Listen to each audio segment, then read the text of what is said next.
What will it really mean for China and India to exert power in the world? The first thing to know about China and India is that the two countries are not friends. The two countries have a troubled modern history, and tensions are increasing. One of the most important changes in the global strategic space is China's rise as a maritime power. Chinese and Indian strategic geography is completely intertwined.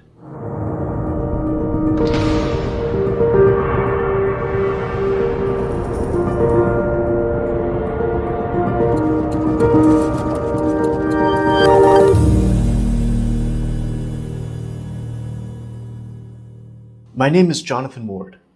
I'm the founder of Atlas Organization, a consultancy focused on Chinese and Indian national strategy. We are here today to talk about the rise of India and China, their relationship with one another, and why this matters. People are used to looking at China and India as major or emerging markets, as important points in the supply chain and in business operations. But people are not used to looking at China and India as centers of power. We are going to talk about the shifts that are taking place in the world's balance of power and how India and China are at the center of this global transformation. What will it really mean for China and India to exert power in the world? What does it really mean for India and China to rise, not only as major economies, but also as military powers? How will this impact a rapidly changing world? In many ways, people have forgotten what epochal shifts in power really mean. It's something which we've dealt with several times in recent history: the Second World War, the Cold War, the triumph of a Pax Americana. We are dealing with an epochal change again, this time with the rise of major states that have a sense of history and civilization and a view of the world that few outside of them truly understand. People think of technology as the world's great disruptor. There is another one to consider: history. History is not just the past. History is the present. It is what we are living in every day, the changes that are taking place in the world's entire picture. India and China are the centerpiece of this new picture, and there is no greater disruptor than the rise of major powers. Let's begin by talking about the China-India relationship, Chinese and Indian geopolitical strategy, and general worldviews. We will then go through a macroeconomic comparison, including key strategic initiatives that will impact a range of sectors. Finally, we will discuss 4 industries where Chinese and Indian strategy will be important. The first thing to know about China and India is that the two countries are not friends. I used to give a talk in London called China and India, Partners or Rivals? It is an interesting question to consider. The two countries have a troubled modern history, and tensions are increasing. To begin with, we need to look at modern history. India gained its independence from Britain in 1947, and the People's Republic of China was founded by the Chinese Communist Party in 1949. The two countries first called themselves brothers, saying that they shared 2,000 years of history as great civilizations and had lived as peaceful neighbors. However, just a decade later, in 1962, China and India were at war in the Himalayas. The war was a major defeat for India and did a lot to shape Indian views of China as a dangerous neighbor.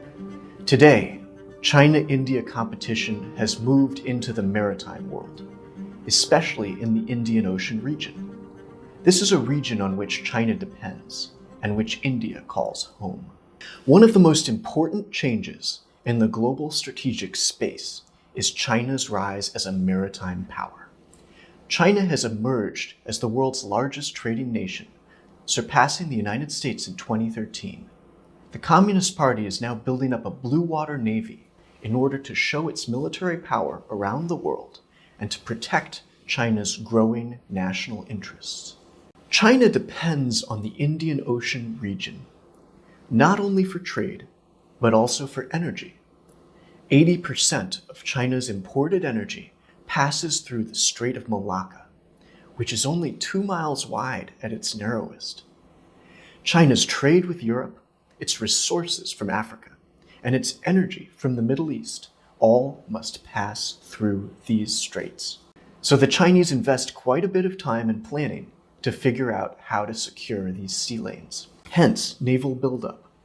Hence, One Belt, One Road, or the Belt and Road Initiative, which we'll talk about. This all means that China's naval presence in the Indian Ocean is growing. Chinese investment is also growing. They've invested nearly $500 billion in the Indian Ocean region over the past 10 years. More than double what they've invested in Europe or the rest of Asia, and more than 3 times what they've invested in the United States. This is leading to great concern in India. Chinese submarines have docked in Sri Lanka and in Pakistan. And if you look at the network of Chinese port building and infrastructure projects around the Indian Ocean, it involves projects in Africa, Burma, Sri Lanka, Pakistan, Bangladesh, and also in Indian Ocean island nations like the Seychelles and the Maldives, where India is working hard to rebuild influence. China has also built its first overseas military base in Djibouti on India's western flank. India is not yet able to compete on this scale. However, India is also working to build up its military power and its economic influence. In 5,000 years of history, China has never been a naval power. Aside from 25 years in the 15th century, its military has always been land-focused. Now, as strategic priorities are changing, China is building up a massive navy. The Chinese military has emphasized that China must exploit, utilize, and protect the seas and oceans, and build China into a maritime power. And the Communist Party's policymaking journal has explained that a maritime power must be able to exert its great comprehensive power in order to control oceans.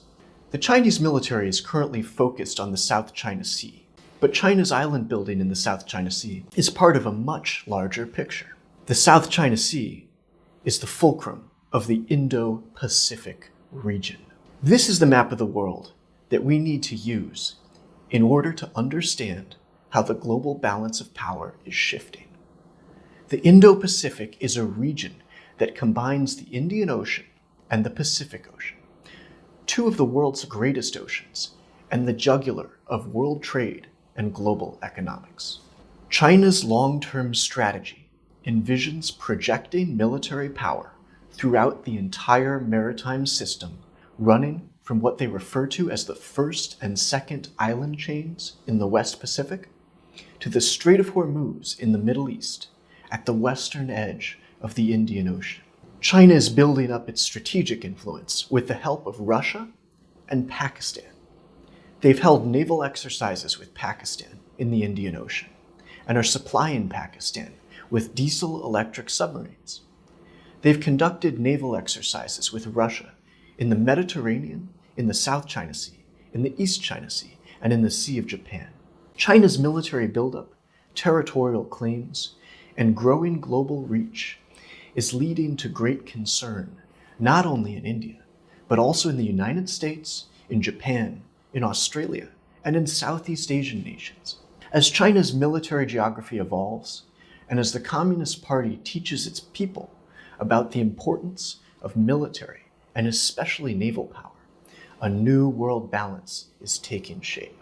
China's Belt and Road Initiative is a massive external investment and infrastructure program. It is usually explained as pure economics. However, it has major geostrategic purposes. That is, building Chinese influence throughout Eurasia and the Indian Ocean, where Chinese resource interests exist. All of this is deepening tensions with India, because India sits at the heart of the region. India is in a very different stage from China, both economically and militarily. Think of it as China 15 years ago. 15 years ago, China's economic potential was just getting interesting to the entire world, as India's is today. 15 years ago, China's military buildup was underway, but it had not yet begun to challenge the United States. India is in the process of growing into its own region, economically and militarily. That is the Indian Ocean region, and to a certain extent, the West Pacific. Indian naval strategy shows us that the Indian Ocean, from the Cape of Good Hope in Africa to the Lombok Straits in Indonesia, is India's primary area of interest, while the South China Sea, Southeast Asia, and the West Pacific falls within its secondary area of interest. India is aiming to build up a 200-ship navy by 2027, and in a major difference with China, India is receiving substantial help from the United States, Japan, and Australia. The annual Malabar naval exercises between India and the United States were upgraded in 2015 to include Japan. India has also formed bilateral naval partnerships with Japan, Australia, and Indonesia, among many other nations. In other words, where the military rise of China is leading to concern among a number of nations, the military rise of India is encouraged. And the Himalayas still matter. China and India have one of the longest land borders in the world. Major sections of this border, huge areas the size of Ireland and Belgium, are still disputed. You may have seen this summer's military standoff in the Himalayas on the news. This was significant because it led to Indian concerns about a small piece of land called the Siliguri Gap in eastern India. If China can gain a tactical advantage in this area, it could be possible for China to sever the entire state of Assam, a state of 30 million people, from the rest of India in the event of conflict. This possibility has worried Indian military planners for years. Chinese and Indian strategic geography is completely intertwined. As China rises, India counters, and as India counters, China responds. As one of China's analysts of India explained to me several years ago, you in the United States think of China as a rising nation. For us, the rising nation is India. Turning to economics, let's begin with China. What we have got to remember is that China's economy is still state-led. Despite reform, and despite the role of private enterprise in China, the Communist Party retains control over numerous industries and companies, including some at the very top of the Fortune Global 500. The next big story with Chinese business is that China's national champions will go global, competing with multinational firms for markets around the world. CEOs today have got to have a China strategy. And this is not just about market entry or market share. It's about what are you going to do when China's national champions begin to compete with you around the world, now and in the next 5 years. China's companies can be used to build strategic influence, and their objectives can be hard to understand unless you understand Chinese national strategy. When American and multinational companies compete against their Chinese counterparts, they may be competing not only with a company, but with the Chinese state. And the Chinese state has resources far beyond any single company. Just as CEOs must have a new China strategy, shareholders and investors should scrutinize each company's strategic planning to make sure that it is in tune with these new geopolitical directions. We call this strategic economics. The Chinese government sees its power as both economic and military, and it uses a whole-of-government approach to pursue its interests around the world. This ranges from cyber theft, which we all know about, to subtler campaigns of overseas acquisitions in sectors which the Communist Party considers essential. We expect that US-China relations are headed towards long-term competition. This is going to be a different game than the US has had to play before. The United States has never had to compete against a power that has been able to deploy financial resources on such a large scale alongside global economic influence. Additionally, the US has never had to compete against a power that has plans to become richer than the United States itself. Let's turn to the state of the Chinese economy. Chinese growth is slowing down. However, China is still adding more to its GDP each year than any other nation. There are several major narratives about China's economy right now. Pressure points include excessive debt, asset bubbles, and resource misallocation. Some believe, for example, that the Chinese can't grow their way out of debt, and others think that the Communist Party has sufficient tools and could keep things moving. Our view is that even if China does have a shock or a recession, the Communist Party will keep things going and deploy every tool at its disposal. So regardless of what happens, China will still remain a serious global player. There are two strategic plans that we'd like to focus on. The first is Made in China 2025. This is China's attempt to master 10 key industries, including advanced technologies such as robotics, biotechnology, and advanced materials. The second one is One Belt, One Road, or the Belt and Road Initiative. As mentioned before, this is an infrastructure building initiative that is meant to link Europe, Africa, and the Eurasian supercontinent more tightly to China. This will improve Chinese energy and trade security and also build political influence in a multitude of countries. Made in China 2025 is China's long-term plan to become the world's leading player in manufacturing, technology, and innovation. Made in China seeks to invest in human capital and R&D in order to move up the value chain and compete globally in strategic sectors. In several cases, they've set the bar high, and success is far from guaranteed. But let's take shipbuilding as an example. In the 1990s, China wasn't a significant shipbuilder, but they set a goal to become the world's largest. Within 15 years, they basically achieved this. They are currently number 2. Programs like Made in China 2025 are important for non-Chinese investors and executives to pay attention to. Even if China's strategy is not successful, Made in China 2025 may still be disruptive. China will deploy massive amounts of capital and human resources in the industries that the Communist Party considers important. And China is not playing on a quarter-to-quarter basis, but investing on a long-term time frame and competing against all incumbents. If you or your investments are on the industry list for Made in China 2025, it is important to understand their actions and objectives in your sector. Turning to the Belt and Road Initiative, we have discussed some of its geostrategic objectives. There is a bigger story still.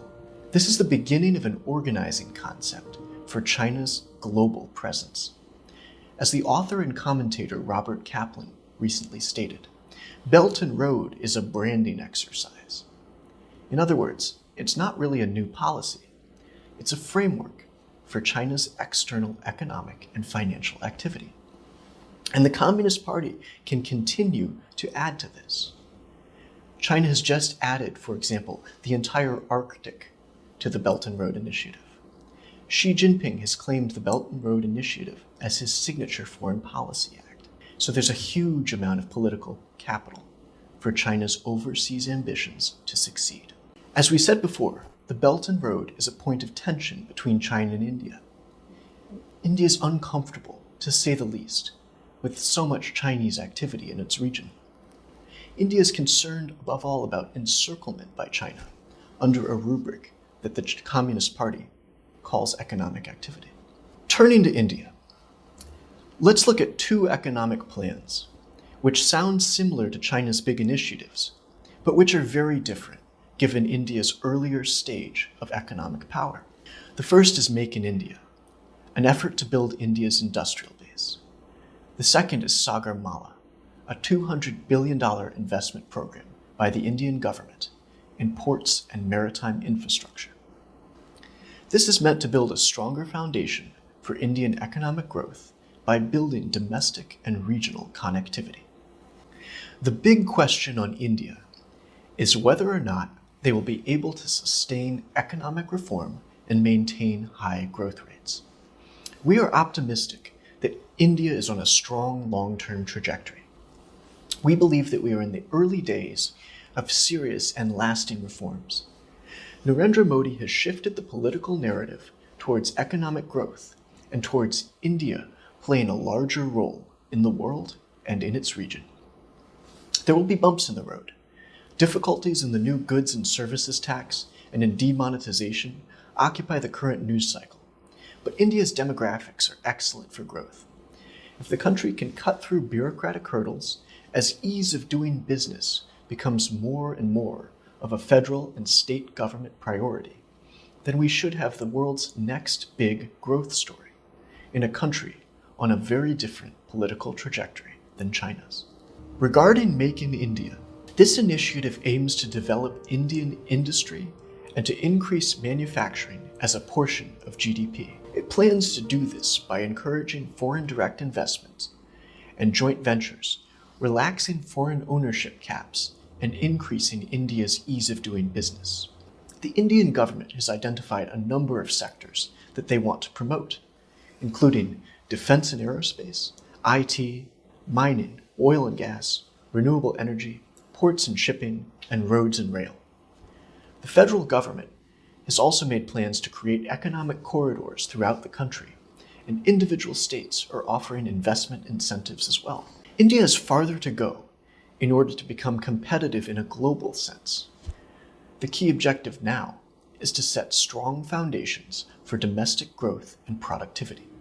Sagar Mala complements Make in India. It is an infrastructure building program focused on ports, transportation, and special economic zones. Interestingly, Sagarmala's official documents draw inspiration from China's economic growth story. Official strategy highlights the economic gains that China's ports and coastal infrastructure have brought over the past 30 years. India has not yet built its megaports, despite its excellent position at the heart of the Indian Ocean. Its hinterland infrastructure, that is road and rail, is lacking and creating bottlenecks. As the Indian government understands well, building up infrastructure can improve India's position both as a domestically connected country and as a trading nation. Let's turn to 4 different sectors: defense and aerospace, technology, manufacturing, and transportation. Regarding defense and aerospace, China aims to build a defense industrial base like that of the United States. India is now the world's top importer of military equipment, while China will seek to innovate and to acquire technologies for its military industrial base from Europe and the United States. Many of these acquisitions will be blocked on national security grounds. By contrast, India is at the beginning of a robust military partnership with the United States, gaining direct assistance on advanced systems from aircraft to aircraft carriers. As India works to build its defense industrial base through Make in India, this should represent large potential opportunities for US and European companies, both for sales and cooperation. Manufacturing plays a central role for both India and China. Both countries have rolled out new strategies to develop their national industrial base. China's stated objective is to transform China into the global manufacturing leader over the long term. In the near term, China must improve efficiency, both because wages have become less competitive and because it aims to avoid the middle income trap that other low-cost manufacturing countries have fallen into. India still has substantial advantages in labor costs. Federal and state governments in India are looking for foreign firms to invest in order to manufacture both for India's growing domestic market and also for export. In technology, the Communist Party is committed to lead in critical new technologies like quantum computing and artificial intelligence. Both are useful for military and civilian purposes. China has also sought for years to establish what Xi Jinping calls internet sovereignty, usually with Russia as a partner. This involves controlling access to the internet and also asserting control over information technology within the country through far-reaching cybersecurity laws. The Communist Party's aim in doing this is to ensure control of these key technologies while fostering indigenous development. Foreign firms will struggle to succeed in China as China continues to build its indigenous technology sector. Now, India is known for its IT and IT services. We may see unique programs take shape in India.